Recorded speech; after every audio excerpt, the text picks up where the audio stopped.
তৈরি নানা পণ্য প্রদর্শনী ও বিক্রি হচ্ছে এতে। এ বিষয়ে বিস্তারিত জানাতে যুক্ত আছেন সহকর্মী মেজবা উদ্দিন পলাশ। পলাশ, জানাবেন মেলায় পণ্যের প্রদর্শনী কেমন দেখছেন আর বিক্রির পরিমাণ বেড়েছে কিনা?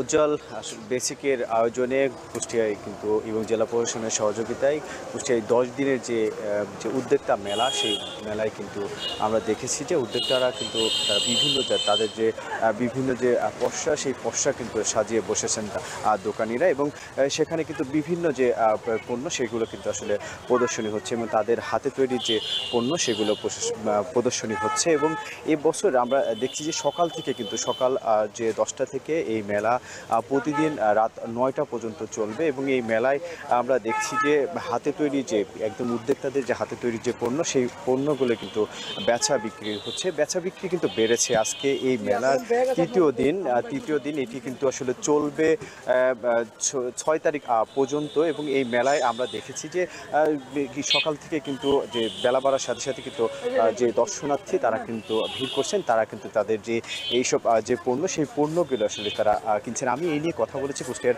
বিসিকের যে মহা ব্যবস্থাপক আছেন, তার সাথেও কথা বলছি। তিনি বলছেন যে শুধুমাত্র যে এই যে মেলার উদ্দেশ্য সেটি আসলে শুধুমাত্র যে নতুন নতুন যে উদ্যোক্তা আসলে তৈরি হবে, এবং এই তৈরির কারণেই কিন্তু তারা যে প্রতি বছর এই মেলাটি আসলে তারা করছেন, এবং নতুন নতুন উদ্যোক্তাদেরকে আসলে যে বিভিন্নভাবে তারা প্রশিক্ষণ দিচ্ছেন, তারা বিভিন্ন সহযোগিতাও আসলে তারা করছেন, এবং শুধুমাত্র যে অর্থ সামাজিক উন্নয়নে যে সমাজে যে তারা যে ভূমিকা রাখবেন, এটি কিন্তু তাদের মূল উদ্দেশ্য বলেও তারা আসলে জানিয়েছেন। আর এ নিয়ে আমি কথা বলেছি যারা মেলায় যারা নতুন নতুন যারা উদ্যোক্তা রয়েছেন, তারাও বলছেন যে এই মেলাগুলো আসলে তাদের পণ্যগুলো সহজেই তারা কিন্তু বিক্রয় করতে পারবে, এবং এটি কিন্তু প্রসারের যে বিষয়টি সেটিও আসলে প্রসার ঘটবে বলে তারা জানিয়েছেন। এই ছিল আমার কাছে কুষ্টিয়া থেকে উজ্জ্বল।